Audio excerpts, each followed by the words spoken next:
बिस्मिल्लाहिर्रहमानिर्रहीम। अस्सलाम वालेकुम डियर स्टूडेंट्स। आज हमने चैप्टर नंबर 4 स्टार्ट किया है जिसका नेम है रिप्रोडक्शन। ये हमारी इंटर के बुक की है। I will discuss this topic later. First I discuss the most important topic that is reproductive organs of human male. Human male का जो है वो रिप्रोडक्टिव ऑर्गन कौन सा है? The male gonads are a pair of testes. First of all, I will discuss that what is gonads. Gonads जो होते हैं वो मेल और फीमेल में जो है वो डिफरेंट होते हैं। जो मेल है उसके पास होते हैं टेस्टिस और जो फीमेल है उसके पास होती है पेयर ऑफ ओवरीज। ठीक है, ये है गोनाड्स। ठीक है, गोनाड्स में से फिर गैमेट्स निकलते हैं। टेस्टिस से निकलता है स्पर्म जिसे हम बोलते हैं गैमेट, और जो ओवरी है उससे निकलता है एग। ठीक है, अब हम ये डिस्कस करेंगे। ठीक है, the male gonads are a pair of testis. जो मेल गोनाड्स है पेयर ऑफ टेस्टिस होते हैं। इसका सिंगुलर है टेस्टिस। तो they develop inside the abdomen but come to life before birth. ये जो टेस्टिस है, ये जब ये बच्चा माँ के पेट में होता है, मेल जो है वो माँ के पेट में होता है, ये जो टेस्टिस है तब एब्डोमेन में होता है, बच्चे के एब्डोमेन में होता है। जब ये इसकी बर्थ हो जाती है बच्चे की, तब ये बाहर आ जाते हैं। Birth in scrotum, a pouch of skin located outside of the abdomen between the thighs. जब बच्चा माँ के पेट में होता है तब जो है वो टेस्टिस उसके एब्डोमेन में होते हैं। जब बच्चे की पैदाइश हो जाती है तब एक स्क्रोटम, ये एक थैली नुमा चीज़ होता है जिसे हम पाउच बोलते हैं, स्किन, ये थाई के दरमियान में होता है। These since the sperms are unable to develop at body temperature, क्योंकि जो स्पर्म होते हैं ये सेंसिटिव होते हैं टेम्परेचर से, इसलिए इसे कूलर करने के लिए ये स्क्रोटम में आ जाते हैं। This location keeps the testis cooler than the core of the body and provides optimum temperature for sperm development. ये जो है स्क्रोटम, ये उसे कूलर बनाता है। जो हमारी बॉडी का टेम्परेचर है उसके हिसाब से उसे ऑप्टिमम टेम्परेचर देता है, उसके हिसाब से ये कूलर होता है। The testis apart from sperms produce testosterone. Testosterone ये एक हार्मोन है, ये मेल हार्मोन है, फीमेल में होता है लेकिन लिटिल बिट होता है, नॉट मोर। ये जो टेस्टिस है ये इसमें स्पर्म होते हैं। ठीक है, टेस्टिस जो है वो मेल गोनाड है, उसमें स्पर्म होते हैं, ये गैमेट है। इसमें एक हार्मोन रिलीज होता है जिसे हम बोलते हैं testosterone, which controls the development of secondary sex characters. अब जो टेस्टोस्टेरोन है वो सेकेंडरी सेक्स कैरेक्टर को कंट्रोल करता है। For example secondary sex character वो होते हैं जैसे मर्द का जो है जब बच्चे होते हैं, चाहे वो औरत हो या मर्द हो, उसकी आवाज़ जो है वो लगभग सेम होती है। लेकिन जब वो बच्चा बड़ा होता है, मेल अगर बड़ा होता है तो उसकी आवाज़ जो है वो भारी होना शुरू हो जाती है। जैसे जो मेल है उसके मॉइस्चराइजेस आना शुरू हो जाता है, बियर्ड आना शुरू हो जाती है। ये जो है वो सब सेकेंडरी सेक्स कैरेक्टर कहलाता है।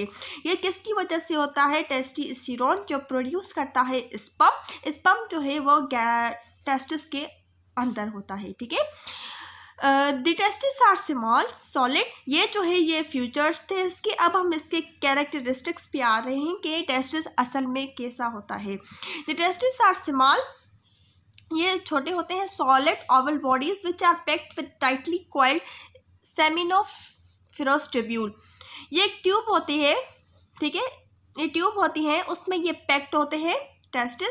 The cells of this tubule produce haploid sperms by meiosis. ये आप याद करिएगा कि जो स्पर्म है ये हैप्लॉइड होते हैं, ऑफ कोर्स हैप्लॉइड ही होते हैं। ये किससे बनते हैं? बाय मियोसिस, क्योंकि मियोसिस से जो है वो सेल्स दुगनी तादाद में बढ़ते हैं। The sperms thus formed are stored in an about 3 meter long thin याद रखिएगा, थिक नहीं है, थिन नहीं, थिन ट्यूब द एपिडर्मिस।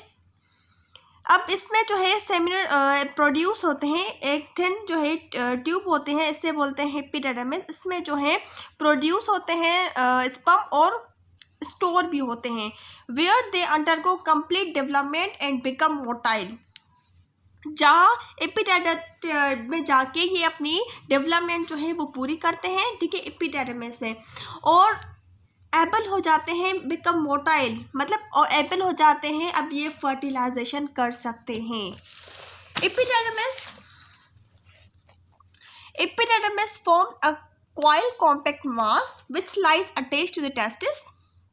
एक कॉइल मास की तरह होती है, वो अटैच हो जाती है टेस्टिस में। The sperms have epididymis through a duct called the vas deferens. जब स्पर्म जो है एपिडिडमिस को लीव करेगा तो उसके सामने फिर एक डक आएगी जिसे हम बोलते हैं वास डिफरेंस, फिर भी उसमें चला जाएगा, विच opens into the urethra.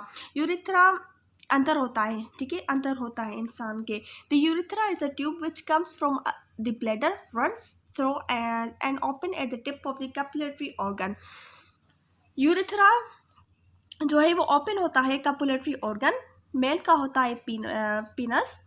The पीनस and scrotum constitute the external genetical.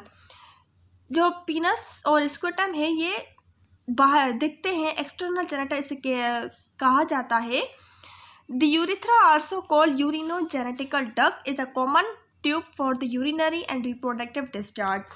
ये आप याद करिएगा, जो मेल है, जो मेल का रिप्रोडक्टिव ऑर्गन है उसे हम बोलते हैं यूरिनोजेनेटिकल ट्यूब डक्ट, क्योंकि उसका जो पैसेज है यूरिनरी एंड रिप्रोडक्टिव डिस्चार्ज का वो सेम है, लेकिन जो फीमेल है उसका ऐसा नहीं है, उसका जो है यूरिनरी और रिप्रोडक्टिव डिस्चार्ज का जो पाथवे है वो डिफरेंट है।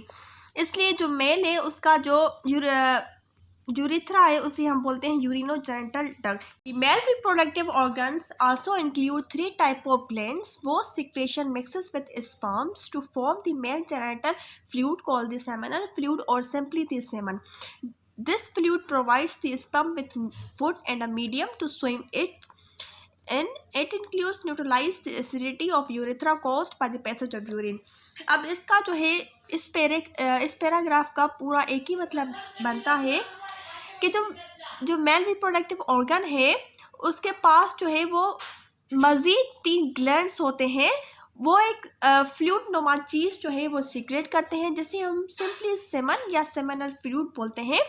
ये जो है वो किस वजह से सीक्रेट होता है, क्योंकि जो स्पर्म है उसको मूव करने के लिए एक फूड प्रोवाइड करता है और उसे एक मीडियम देता है, ताकि वो फर्टिलाइजेशन जब करने जाता है स्पर्म तो स्विम करने के लिए उसे एक मीडियम होना ज़रूरी है। जो सेमन है वो उसे प्रोवाइड करता है। जैसे मैंने आपको बताया कि जो यूरिन है उसका पैसेज जो है वो सेम है जहाँ से रिप्रोडक्टिव डिस्चार्ज होते हैं, क्योंकि ये यूरिनोजेनेटिकल डक्ट है। तो जब यूरिन यहाँ से पास हो जाता है तो वो एसिडिटी होती है जगह, तो उसे न्यूट्रलाइज करने के लिए और एसिडिटी को कम करने के लिए ये सेमन जो है वो मोस्ट इम्पोर्टेंट है। अब ये जो है ये चैटर बॉक्स में ये बहुत इंपॉर्टेंट होते हैं, यहाँ से जो MCQs आ सकते हैं, आते भी हैं mostly. Human testis are packed with about 500 seminiferous tubules which produce about 3 million sperms every day। ये तो ह्यूमन टेस्टिस है, ये 500 seminiferous tubules से पैक्ड हुए हैं और ये 30 मिलियन स्पर्म्स जो है वो एवरी डे रिलीज होते हैं, ठीक है। अगर आपको कोई भी क्वेश्चन है तो आप कमेंट सेक्शन में आके बोल सकते हैं। ये जो है जस्ट मैंने एक बुक रीडिंग की हुई है, आगे मैं आपको क्वेश्चन इसका ही सॉल्व कराऊंगी कि ये पेपर में आपको कैसे लिखना है, क्योंकि पेपर के लिए आपको एक अलग मेथड होना ज़रूरी है। तो ओके, अल्लाह हाफिज़।